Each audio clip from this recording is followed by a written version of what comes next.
Moles can be unsightly, sometimes even dangerous, but file this next story in the what the health category because people are now removing their moles at home. We found mole removal devices readily available online that claim to easily remove moles, skin tags, and even tattoos.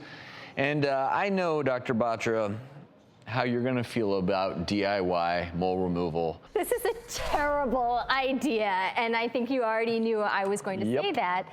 These at-home devices are cautery units. They're hot electric needles, which you can buy online. You have no idea what you're getting, if it's sterile, if it's not sterile, and effectively you're just burning your skin. This can create scarring, it can introduce bacterial infection, and in my job, I look at moles to see if they're cancerous, if they're changing. You could scar over the mole and camouflage it and make it very difficult to detect actually really dangerous changes. I mean, there's a reason why we spent all that time in training. The depth that you go when you're using a cautery, I mean, it's something that we learned, a touch that we learned over many years.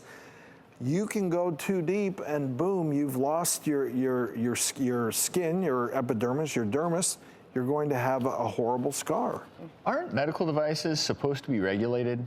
And so that's the horrifying thing. I can't believe these are so readily available and relatively inexpensive. You just have to go online, but just so dangerous and so and just because you can doesn't mean you should. Correct. It's a good point, and a few reviews in case anyone out there was thinking about this, just a few of them. Worst purchase ever.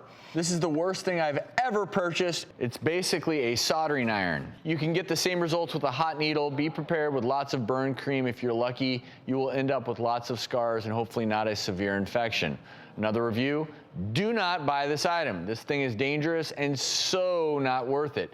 I used it on my face to get rid of small little dots that I considered skin tags, and some consider them moles. The device damaged my face and made me look worse than the black tags did. I was better off leaving my face alone, and that may be a nice takeaway. Obviously, if you have a scary looking mole, get it looked at because it could be cancerous, but otherwise, leave it alone before you would try something like this or go see a professional because years and years of training. I'm getting a mole removed, I'm coming to you guys.